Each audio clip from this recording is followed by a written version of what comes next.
যে একটি সুন্দর সম্প্রীতির বাংলাদেশ, যে বাংলাদেশে কোনো ভয় থাকবে না, সেটি গড়বার জন্য তারা কাজ করছেন। এবং আমরা আমাদের জায়গা থেকে বলেছি যে এদেশের ওলামা একরাম, এদেশের ধর্মীয় নেতৃত্ব, তারা তাদের জায়গা থেকে অত্যন্ত দায়িত্বশীল এবং দায়িত্বশীলতার কারণে কিন্তু আপনারা দেখেছেন যে আইনজীবী আলিফ হত্যাকাণ্ডের পরে সারা বাংলাদেশে মুসলমানরা অত্যন্ত ধৈর্য এবং সংযমের পরিচয় দিয়েছেন। বিগত সরকারের শেষের দিকে আপনারা দেখেছেন ফরিদপুরে দুইজন মসজিদের নির্মাণ শ্রমিককে অত্যন্ত নির্মমভাবে অন্য ধর্মাবলম্বীরা হত্যা করার পরও গোটা দেশের মুসলমানরা অত্যন্ত সংযমের পরিচয় দিয়েছেন। আমরা এটিকে যেমন সাধুবাদ জানিয়েছি, ঠিক তেমনিভাবে এটিকে ধরে রাখবার জন্য সংগ্রাম চালাচ্ছি। যে এই মুহূর্তে আমাদের বাংলাদেশ একটা কঠিন সময়, আমরা একটা স্পর্শকাতর অবস্থার মধ্যে আছি, তাহলে আমাদের ঐক্যবদ্ধ থাকতে হবে। এটা আমাদের প্রধান কথা, আমাদের ঐক্যবদ্ধ থাকতে হবে। আরেকটা বিষয়, আমাদের হিন্দু ভাই বোনদের তাদের মনে এই ঘটনার পরিপ্রেক্ষিতে ইসকনের ব্যাপারে তাদের মনে একটা ক্ষত, তাদের মনে একটা ক্ষোভ, তাদের মনে একটা কষ্ট। তাহলে আমরা প্রধান উপদেষ্টাকে বলেছি যে আমাদের এই ক্ষোভটাকে নিরসন করতে হবে, নিরাময় করতে হবে, এই ক্ষতটাকে নিরাময় করতে হবে। আমাদেরকে আজকে মূলত মাননীয় প্রধান উপদেষ্টা ডেকেছেন। তার ডাকে আজকে বিভিন্ন ধর্মের নেতৃত্বশীল ব্যক্তিবর্গ তারা এসেছেন এবং দেশের বিভিন্ন প্রান্ত থেকে সবাই আজকে সমবেত হয়েছেন। আমরা বাংলাদেশের মানুষ কেমন আছি, বিশেষ করে আমাদের অন্য ধর্মাবলম্বী যারা আছেন মুসলিম ছাড়া, তারা কেমন আছেন, তারা তাদের সেই অবস্থা ব্যক্ত করেছেন। তো আমরা লক্ষ্য করেছি যে এখানে আমাদের মধ্যে আলহামদুলিল্লাহ চমৎকার ধর্মীয় সম্প্রীতি বজায় আছে। সেটিকে সামনে আরো কিভাবে ভালোভাবে ধরে রাখা যায় সেজন্য আজকে আমরা কথা বলেছি, সবাই মন খুলে সবাই যার যার মতামত ব্যক্ত করেছেন। মাননীয় প্রধান উপদেষ্টা মহোদয় তিনি আমাদের কথাগুলো খুব মনোযোগ দিয়ে শুনেছেন এবং তিনি বলেছেন যে একটি সুন্দর সম্প্রীতির বাংলাদেশ, যে বাংলাদেশে কোনো ভয় থাকবে না, সেটি গড়বার জন্য তারা কাজ করছেন। এবং আমরা আমাদের জায়গা থেকে বলেছি যে এদেশের ওলামা একরাম, এদেশের ধর্মীয় নেতৃত্ব, তারা তাদের জায়গা থেকে অত্যন্ত দায়িত্বশীল এবং দায়িত্বশীলতার কারণে কিন্তু আপনারা দেখেছেন যে আইনজীবী আলিফ হত্যাকাণ্ডের পরে সারা বাংলাদেশে মুসলমানরা অত্যন্ত ধৈর্য এবং সংযমের পরিচয় দিয়েছেন।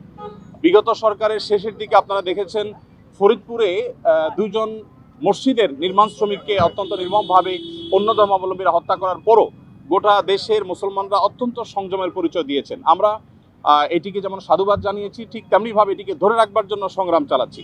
এখানে সিনিয়র বিভিন্ন ব্যক্তিবর্গ ছিলেন, জাতীয় মসজিদ বায়তুল করমের সম্মানিত খতিব ছিলেন, আন্দরকিল্লা শাহী মসজিদের খতিব সহ অন্যান্য ব্যক্তিবর্গ ছিলেন।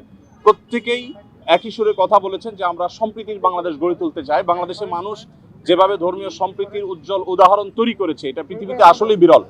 কোনো প্রপাগান্ডা যেন আমরা কেউ কোনোভাবে পা না দিই এবং আমরা যেন সবাই ঐক্যবদ্ধ থাকি, সেজন্য সবাই এখানে কথা বলেছেন। মুসলিমরা ছাড়াও অন্য ধর্মাবলম্বী যে সমস্ত নেতৃবর্গ ছিলেন তারাও কথা বলেছেন। তো আমরা আশা করছি যে একটা সম্প্রীতির বাংলাদেশ যেটি ইতিমধ্যে আলহামদুলিল্লাহ আছে, সেটিকে আরো ভালো জায়গায় আমরা নিয়ে যেতে পারবো এবং পৃথিবীর কাছে উজ্জ্বল উদাহরণ হিসেবে আমরা দাঁড় করাতে পারবো। এখানে প্রত্যেকে যার যার জায়গা থেকে চেষ্টা করেছেন এই কথা বলার জন্য যে আমরা শান্তি সম্প্রীতি রক্ষা করবার জন্য কাজ করছি। আমরা 5 আগস্টে লাইভে এসে প্রত্যেকে যার যার জায়গা থেকে আমরা সবাই কিন্তু মানুষকে সজাগ থাকার, সতর্ক থাকার এবং সংযমী থাকার, ধৈর্যশীল থাকার জন্য আমরা আহ্বান করেছি। এবং আলিফ হত্যাকাণ্ডের পরও আমরা প্রত্যেকে যার যার জায়গা থেকে মানুষকে সংযমী থাকার আহ্বান করেছি। ইসলাম আমাদেরকে অন্য ধর্মাবলম্বীর ব্যাপারে যথেষ্ট দায়িত্বশীল আচরণ করতে বলে। আমাদের প্রিয় নবী সাল্লাল্লাহু আলাইহি সাল্লাম আমাদেরকে মানুষ হিসেবে অন্য ধর্মাবলম্বীদেরকে মর্যাদা দিতে শিখিয়েছে এবং সেই শিক্ষা ধারণ করবার কারণে বাংলাদেশে মানুষের মধ্যে সাম্প্রদায়িক সম্প্রীতি তৈরি হয়েছে। আমরা আমাদের আশেপাশের বিভিন্ন জায়গা থেকে সাম্প্রদায়িক সম্প্রীতির যে নাসিহা শুনে থাকি, উপদেশ শুনে থাকি, সেই সমস্ত জায়গায় যখন দেখি যে সংখ্যালঘুরা নির্যাতিত হচ্ছে, আঘাতপ্রাপ্ত হচ্ছে এবং দলে দলে তাদের উপাসনাগুলো ভাঙা হচ্ছে, আমার মনে হয় সেই জায়গাটাতে আমাদের মনোযোগ দেওয়া দরকার। আমাদের দেশে সংখ্যালঘু ভাইরা তারা নিরাপদ আছেন, আজ নিরাপদ থাকবেন, তাদেরকে নিরাপদ রাখবার জন্য আমাদের সরকার যেমন কাজ করছে, ধর্মীয় নেতৃত্ব তারা তাদের জায়গা থেকে কাজ করছেন। তো আমরা মূলত এই বার্তাটা মাননীয় প্রধান উপদেষ্টা মহোদয়কে আমরা দেওয়ার চেষ্টা করেছি যে আমাদের জায়গা থেকে আমরা ঐক্যবদ্ধ আছি, ঐক্যবদ্ধ আমরা থাকবো। আমাদের হিন্দু, মুসলিম, খ্রিস্টান, বৌদ্ধ সবাই ভাই ভাই হয়ে আমরা এই মাটিতে আমাদের প্রিয় দেশকে এগিয়ে নিয়ে যেতে চাই। সেই জায়গা থেকে আমাদের মধ্যে কোনো প্রকার ফাটল নেই, আমাদের মধ্যে কোনো বিভেদ নেই। বিভেদ এবং ফাটল যারা দেখাবার চেষ্টা করছে তাদের সে মিথ্যা প্রপাগান্ডা যেন বিশ্ববাসী বিভ্রান্ত না হয়, আমাদের দেশের মানুষ যেন বিভ্রান্ত না হয়, আমরা সেই বার্তাটি মূলত আজকে দেওয়ার চেষ্টা করছি। ধন্যবাদ। ভারতে বাংলাদেশের সহকারী হাইকমিশনে হামলার ঘটনা ঘটেছে এবং ভারত থেকে বাংলাদেশের অপপ্রচার চলছে, ভারতীয় আগ্রাসনের কথা বলা হচ্ছে। এই বিষয়ে এ বিষয়ে আমার পাশে আব্দুল্লাহ বিন আব্দুর রাজ্জাক আছেন, উনি ওনার বক্তব্যে বলেছেন, আরো বক্তারা বলেছেন ভারতে বিশেষ করে আমাদের সেখানে যে সমস্ত সংখ্যালঘু নির্যাতন হচ্ছে আর সেখানে যে সমস্ত সহিংস ঘটনা ঘটছে, যেমন এই যে উপ হাই কমিশনারের হামলার কথা আপনি বলেছেন, এগুলোর কারণে আসলে আমাদের কথা বলা দরকার। আমাদের রাষ্ট্রীয়ভাবে মাননীয় প্রধান উপদেষ্টা মহোদয়কে বলা হয়েছে যে তিনি যেন তার জায়গা থেকে, সরকার জায়গা থেকে কথাগুলো বলেন। আমরা যখন আমাদের কথাগুলো বলবো না, তখন আমাদের উপর আরো চেপে আসা হবে। এই কালচার থেকে বেরিয়ে আসার জন্য আমাদেরকে আমাদের অধিকারের কথা বলতে হবে। আমরা আজকে সেখানে যে আক্রান্ত হয়েছি কলকাতাতে, তার বাইরে যে মুসলমানরা আক্রান্ত হচ্ছেন সেখানে, সেগুলো নিয়ে আমাদের কথা বলতে হবে। তাহলে সেক্ষেত্রে হয়তোবা এই যে আজকে যে পরিস্থিতি আমরা মুখোমুখি হচ্ছি, যে আজকে আমাদের উপরে চাপিয়ে দেওয়া হচ্ছে মিথ্যা প্রপাগান্ডা, সেটা থেকে আমরা উত্তরণের পথ হয়তো খুঁজে পাবো। আমি ফাদার আলবার্ট রোজারিও, প্রধান পুরোহিত সেন্ট ম্যারিস ক্যাথিড্রাল, রমনা। আমি আমাদের খ্রিস্টান ভাই বোনদের পক্ষে, প্রধান উপদেষ্টা আমাদের আজকে নিমন্ত্রণ জানিয়েছেন এবং অনেক সুন্দর পরিবেশে, একটা সৌহার্দ্য পরিবেশে প্রায় 2 ঘন্টা আমরা আলোচনা করেছি। আমাদের মাননীয় প্রধান উপদেষ্টা আমাদের কথা অনেক মনোযোগ সহকারে শুনেছেন। যেহেতু সময় কম, আরও অনেকে বলবে, আমি বেশি বলবো না, মূল কথাটা বলবো যে আমরা সবাই একমত হয়েছি। গতকাল আমাদের রাজনৈতিক দলগুলো এসে যে কথা বলে গেছে তার সঙ্গে আমরা একাত্মতা প্রকাশ করেছি যে এই মুহূর্তে আমাদের বাংলাদেশ একটা কঠিন সময়, আমরা একটা স্পর্শকাতর অবস্থার মধ্যে আছি। তাহলে আমাদের ঐক্যবদ্ধ থাকতে হবে, এটা আমাদের প্রধান কথা, আমাদের ঐক্যবদ্ধ থাকতে হবে। আরেকটা বিষয়, আমাদের হিন্দু ভাই বোনদের তাদের মনে এই ঘটনার পরিপ্রেক্ষিতে স্কনের ব্যাপারে তাদের মনে একটা ক্ষত, তাদের মনে একটা ক্ষোভ, তাদের মনে একটা কষ্ট। তাহলে আমরা প্রধান উপদেষ্টাকে বলেছি যে আমাদের এই ক্ষোভটাকে নিরসন করতে হবে, নিরাময় করতে হবে, এই ক্ষতটাকে নিরাময় করতে হবে। আমরা বলে এসেছি আমাদের যাদের মনে এই ঘটনার পরিপ্রেক্ষিতে যারা কষ্টে আছে, ক্ষোভে আছে, তাদের অনেকেই কিন্তু আজকে আসে নাই, তাদেরকে নিয়ে যেন প্রধান উপদেষ্টা তাদেরকে নিয়ে বসে। আরেকটা বিষয় আমাদের সিদ্ধান্ত হয়েছে, আমরা প্রধান উপদেষ্টাকে বলেছি যেন এই ধরনের একটা আন্তর্জাতিক এবং বাংলাদেশের জাতীয়, আমাদের বাংলাদেশে এই ধরনের একটা সংলাপের ব্যবস্থা করা হয়। সারা পৃথিবীর মিডিয়া যেন জানতে পারে যে বাংলাদেশের মানুষ তারা সম্প্রীতির মানুষ, তারা মিলেমিশে থাকে, তারা একসাথে পথ চলে। আরেকটা বিষয় বলা হয়েছে, আমাদের এই ঘটনার পরিপ্রেক্ষিতে আমাদের বাংলাদেশে প্রত্যেকটা মানুষ অনেক ধৈর্যের পরিচয় দিচ্ছে। যে আমাদের একজন অ্যাডভোকেট মারা গেছে, তারপরে ভারতীয় মিডিয়াতে অনেক রকমের, যদিও মেইন স্ট্রিমের মিডিয়াতে না, কিন্তু ছোটোখাটো মিডিয়াতে অনেক উস্কানিমূলক কথা বলা হচ্ছে। কিন্তু আমরা বাংলাদেশের মানুষ, আমরা যে আসলেই সম্প্রীতির মানুষ, যে আমরা অনেক ধৈর্যের পরিচয় দিয়েছি।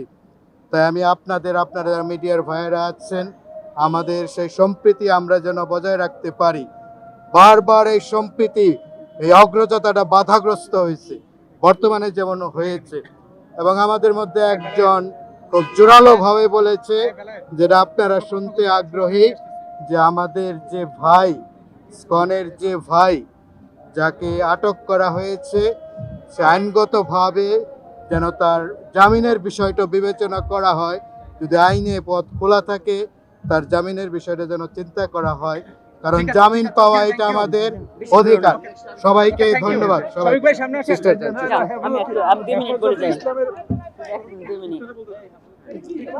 শ্রদ্ধেয় সম্মানিত সমস্ত প্রেস মিডিয়ার ভাইয়েরা, বোনেরা, আমি sister Reba Veronica D'Costa, saint Francis Xavier school and college student counsellor, Lakshmibazar. আজকের এই সুন্দর সমাবেশে এসে আমার খুবই ভালো লেগেছে যে আমরা প্রত্যেকে ধর্মগুরুগণ একটা ঐক্যমতে এসেছি যে আমরা সম্প্রীতির দেশ চাই। তবে আমার একটাই শুধু সংবাদ থাকবে মিডিয়ার মধ্য দিয়ে, মিডিয়া যেন কোনোভাবেই অন্যায়, ভুল সংবাদ, সম্প্রচার না করে। দ্বিতীয়, যুব সমাজ যারা নাকি বাংলাদেশের এই নতুনভাবে একটা স্বাধীনতার কথা চিন্তা করেছে, তারা যেন সব সময় সংযমী জীবন, সহনশীল, ধৈর্যশীল জীবন যাপন করে, যেন কোনোভাবে যুব সমাজের যেই ব্যক্তিত্ব, যে লিডারশিপ, যে সম্মান, যে মর্যাদা কোনোভাবে যেন ধ্বংস না করে। আমি চাই প্রত্যেক স্কুল, কলেজ, ইউনিভার্সিটির ছেলে মেয়েরা নতুনভাবে জাগ্রত হবে সোনার বাংলাকে সুন্দরভাবে গড়তে, প্রত্যেক ধর্মের সবাইকে সম্মান দিতে। সবাইকে ধন্যবাদ। আমি ভিক্ষু সুনন্দ প্রিয়, সাধারণ সম্পাদক, বাংলাদেশ বুদ্ধিস্ট ফেডারেশন। আমাদেরকে আজকে প্রধান উপদেষ্টা মহোদয় ডেকেছেন। আমরা বিভিন্ন সম্প্রদায়ের লোক সেখানে উপস্থিত ছিলাম। খুবই শান্তিপূর্ণ এবং আন্তরিকভাবে দীর্ঘক্ষণ আলোচনা হয়েছে। এতক্ষণ যে সময় দেবেন আমরা ভাবতে পারিনি। যে আমরা চাই, আমরা ওনার কাছে আবেদন করেছি, দেশে সম্প্রীতি যেন বিরাজ থাকে, সকল সম্প্রদায়ের মানুষ যেন আমরা মিলেমিশে থাকতে পারি, যে আমাদের যে একটা ঐতিহ্য, বাঙালি জাতির যে একটা ঐতিহ্য, সেই ঐতিহ্য যাতে বজায় থাকে, আমরা সেই কথা বলেছি। উনি আমাদের সমস্ত কথা শুনেছেন এবং সেই অনুযায়ী উনি ব্যবস্থা নেবেন, আমরা সেই কামনা করি। আমরা অবশ্যই বলেছি আমরা ভালো আছি, বাংলাদেশে ভালো আছেন তো? আপনাদের কোনো সমস্যা আছি, আমাদের কোনো সমস্যা নাই। আমরা বলেছি যেখানে যেখানে সমস্যা ছিল আমরা সেটা উল্লেখ করেছি, ওনাকে জানিয়েছি। আমরা এটা আমি বলি, আমাদের কোন মিডিয়া কোথায় কি অপপ্রচার করতেছে এটা ওই দেশের বিষয়, এটা আমাদের বিষয় না। আমরা কি প্রচার করতেছি এটা হচ্ছে বড় বিষয়। আমরা চাই আমাদের পজিটিভ, আমরা আমাদের দেশের কথাই আমরা প্রচার করবো, যেটা ভালো দিক আমরা সেটাই আমরা প্রচার করবো। আমরা এই দেশে ভালো আছি, আমরা শান্তিতে আছি।